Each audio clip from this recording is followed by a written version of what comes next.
You know, this is the beauty of French cooking when you do it classically. That's when you take the bone. That's when you brown it. That's when you do a reduction. That's when you do all of that and serve it. Remember, you do that with the beef. The Maison Francaise is the oldest cultural center on an American campus. It was built in 1913, so over 100 years old at this point. And we offer a variety of events and activities around French and Francophone culture and history. And by building this new kitchen, it's the last phase of a renovation, we are able to add to our educational activities events focused on food and cooking, on culinary history and tradition.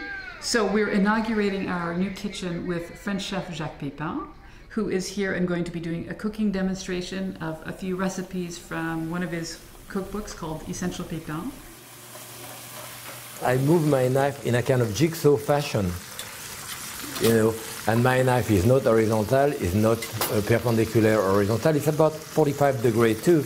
Jacques in his book, in his autobiography, mentions that when he was here at Columbia many years ago, the idea of incorporating food into an academic discipline was absolutely forbidden. Nobody would buy it, that you could treat food seriously as a subject of history, of literature, or just treat it as a subject in and of itself that really mattered.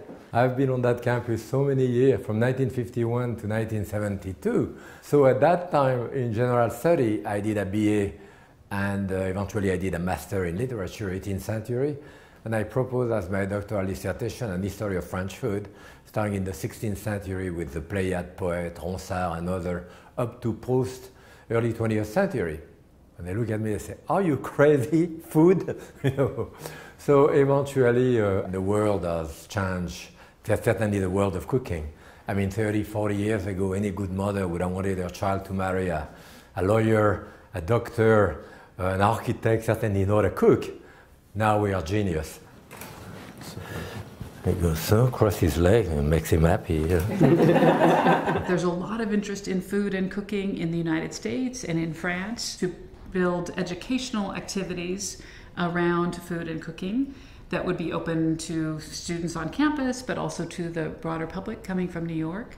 And so we're really marking here at the Maison Francaise, I think, not just a wonderful evening with Jacques Pépin, but a whole transformation in our way of thinking about food and the human relation to it.